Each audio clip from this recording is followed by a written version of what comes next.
In progress. 여러분, 안녕하십니까? 반갑습니다. 오늘은 말세의 거짓 선지자들, 이런 제목으로 하나님의 말씀을 보겠습니다. 마태복음 24장 4절부터 5절에 있는 주님의 말씀입니다. 예수께서 대답하여 가라사대 너희가 사람의 미혹을 받지 않도록 주의하라. 많은 사람이 내 이름으로 와서 이르되 나는 그리스도라 하여 많은 사람을 미혹해 하리라. 마태복음 24장에는 이 세상이 끝이 이르러 올 때, 이 세상이 멸망으로 다가갈 때 일어나는 많은 징조들을 예수님이 말씀해 주셨습니다.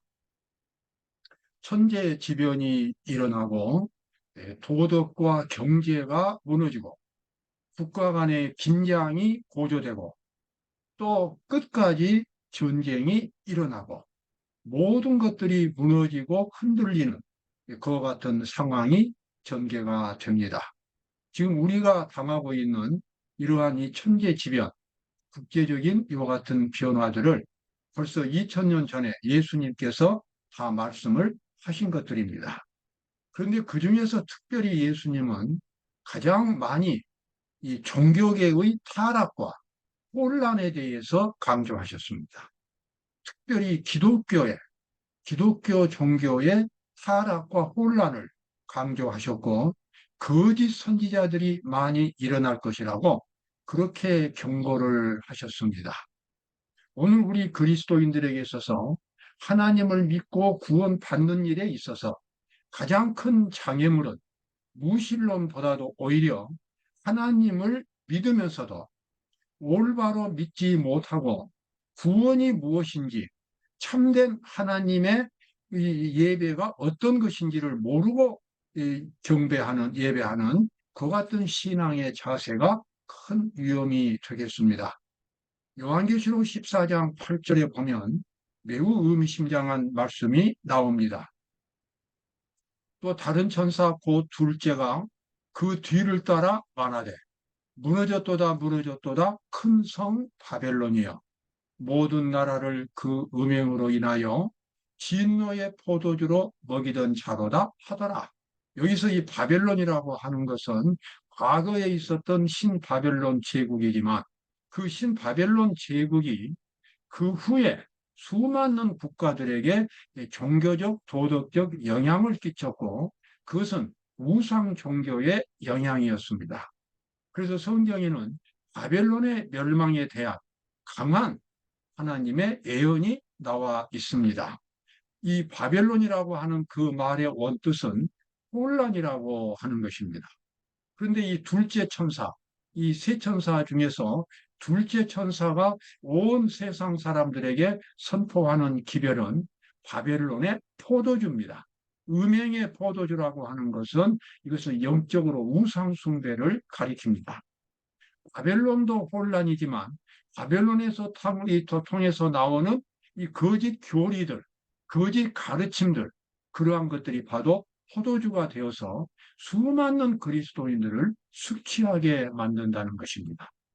하나님을 믿되 정확하게 초점을 알지 못하고 방황하면서 횡설수설하면서 하나님을 믿는 상태가 음행의 포도주입니다.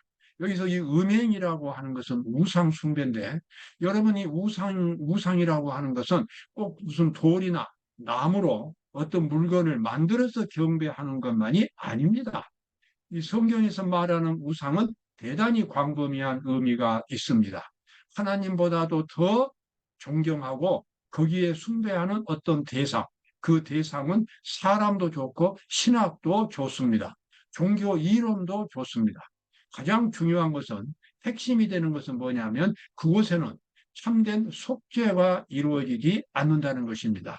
죄인의 죄의 문제가 해결되지 못합니다. 아무리 기독교가 하나님의 말씀으로 하나님의 종교의 모습을 띠고 있을지라도 만약에 그 기독교가 죄인의 죄의 문제를 해결해 주지 못한다면 그것은 하나의 우상 종교가 되는 것입니다. 사탄은 마지막 때에 수많은 기독교 신자들을 우상 숭배에 빠지게 합니다. 하나님을 믿으면서도 예배를 드리면서도 실제로 그가 그 죄의 세계에서 벗어나지 못하고 여전히 죄의 속박 가운데 살면서 하나님을 경배하는 것입니다. 그것은 하나님의 종교가 우상 종교가 되는 것과 같은 것입니다. 여기 이제 13장, 같은 요한계시록 13장에 보면 우상에 대한 말씀이 나옵니다. 또 권세를 받아 성도들과 싸워 이기게 되고 각 족속과 방언과 백성과 나라들을 다스리는 권세를 받으니 죽임을 당한 어린 양의 생명책에 창세 이후로 농명되지 못하고 이 땅에 사는 자들은 다 짐승에게 경배하리라. 여기 짐승이 나옵니다. 모든 족속과 백성과 방언과 나라를 다스리는 권세를 가진 이 짐승, 종교 단체입니다. 여러분, 이 종교 단체는 다니엘과 요한계시록에서 그 예언들을 역사적으로 정확하게 해석하면 중세 암흑시대의 로마 천주교회를 가리키고 있습니다. 천주교회가 매우 건실하고 훌륭한 성도들이 많이 있지만 천주교회가 문제가 되는 것은 그들의 교리가 성경에 근거하지 않고 있다는 점입니다. 성경에서 가장 중요한 성소의 속죄를 파괴했고 하나님의 율법을 파괴했다고 하는 것입니다. 그래서 기독교의 가장 기본적인 핵심을 중세의 천주교회가 파괴했고 말타나 칼빈, 루터나 칼빈 같은 종교 개혁자들이 종교 개혁을 외쳤지만 가장 중요한 핵심이 되는 성소와 율법 문제를 해결하지 못했고 그 결과로 오늘날 개신교회가 천주교회와 다시 연합을 이루는 역사상 정말 있을 수 없는 그와 같은 일들이 벌어지고 있는 그 이유는 천주교회나 오늘날 개신교회가 하나님의 계명, 하나님의 율법을 온전히 다 갖춰진 상태로 갖고 있지 못한다는 그런 상황에서 그들은 서로가 서로를 이해할 수 있는 공통 분모를 갖고 있는 것입니다. 그래서 이 요한계시록 13장에는 개신교회가 천주교회의 우상이 되고 마지막 때 하나님의 계명을 지키는 참된 백성들을 핍박하는 천주교회를 위해서 우상 역할을 하는 그와 같은 이 종교 단체가 된다는 것입니다. 자, 이와 같은 이 성경 해석은 다니엘과 요한계시록을 깊이 해석하지 않으면 얻을 수 없는 결론입니다. 다음에 기회가 되면 다니엘과 요한계시록을 통해서 이러한 깊은 마지막 때의 진리들을 연구할 수 있는 기회가 올 것입니다. 여기 우상을 만들라 하더라. 짐승 앞에서 받은 바 이적을 행함으로 땅에 거하는 자들을 미혹하여 땅에 거하는 자들에게 이르기를 칼에 상하였다가 살아난 짐승, 그 천주교회입니다. 천주교회가 과거 불란서 혁명군에 의해서 무너졌다가 거의 100년 후에 다시 일어나서 지금 온 세계에 영향을 미치고 있습니다. 살아난 짐승을 위하여 우상을 만들라 하더라. 여러분, 마지막 때에 하나님의 가장 중요한 기별은 세천사의 기별입니다. 그 세천사의 기별은 지금 하늘에서 진행되고 있는 심판의 기별에 근거하고 있습니다. 예수님께서 이 땅에 재림하시는데 하늘에서 심판이 끝나면 구원받을 사람과 멸망받을 사람들이 영원히 확정이 되고 이제 그 구원받을 사람들을 데려가기 위해서 예수님이 이 땅에 천사들과 함께 재림하시게 됩니다. 그러므로 지금 우리가 지금 알아야 할 가장 중요한 기별은 하늘에서 진행되고 있는 하나님의 심판의 사업입니다. 그리고 우리는 매일 하나님의 그 심판대 앞에 나아가서 영적으로 나아가서 자신을 심판하고 자신 속에 어디에 천국에 적합하지 못한 것들이 있는가, 버리지 못한 죄의 습관들이 있는가, 내가 죄와 타협하고 있는가, 내가 숨기고 있는 죄는 없는가, 이러한 것들을 끊임없이 살피면서 생활 속에서 그리스도의 사랑을 실천하고 영혼들을 사랑하는 그러한 일을 성실하게 실천해야 합니다. 바로 그것이 세천사의 기별이 오늘 우리에게 주는 의미가 되겠습니다. 대진투 379쪽에 보면 하나님의 심판의 때를 알려주고 하나님을 두려워하고 경배하라는 계시록 14장의 첫째 천사의 기별은 하나님의 백성이라고 공언하는 자들이 세상의 부패한 과말에서 떠나고 그들의 참 상태를 보도록 주어진 기별입니다. 그렇습니다. 이 세 천사의 기별 중에서 첫째 천사의 기별이 심판의 기별을 선포하고 있습니다. 그 심판의 기별에 따라서 우리 성도들이 하늘 성소에서 진행되는 하나님의 심판대 앞에 지금 영적으로 나아가고 무릎을 꿇고 그분 앞에서 기도하고 마음을 샅샅이 살피고 진정으로 회개할 때에 그리스도의 의로 옷을 입게 되고 이제는 그리스도의 형상이 그 사람 속에서 만들어지게 되겠습니다. 이것이 예수님의 재림을 준비하는 길이 됩니다. 네가 열심을 내라 회개하라. 볼지어다 내가 문 밖에 서서 두드리노니 누구든지 내 음성을 듣고 문을 열면 내가 그에게로 들어가 그로 더불어 먹고 그는 나로 더불어 먹으리라. 요한계시록 3장 19절 20절에 나와 있는 말씀입니다. 이 교회는 마지막 때의 교회인 라오디게아 교회에 대한 예수님의 당부입니다. 라오디게아 교회, 심판의 백성이라는 이름을 가진 라오디게아 교회는 마지막 때의 그리스도인들에게 해당됩니다. 그런데 이 라오디게아 교회는 이 바벨론 상태와 같이 하나님의 의를 경험하지 못하고 지식적으로, 형식적으로, 교단적으로, 제도적으로 하나님을 섬기는 그리스도인들이 대부분이라고 하는 것입니다. 이것이 바로 마지막 때에 미지근한 네가 차지도 아니하고 덥지도 아니하도다. 이와 같이 책망을 듣는 이유입니다. 네가 차지도 아니하고 덥지도 아니하다. 미지근하다고 하는 것은 이것은 열성이 많고 적고가 아닙니다. 마음속에 참된 구원을 경험했느냐 못했느냐가 그 핵심인 것입니다. 구원 받은 것 같기도 하고 구원 못 받은 것 같기도 하고 이런 애매모호한 상태. 구원이 무엇인지를 모르면서 막연하게 구원 받을 것이라고 기대하고 있는 신앙.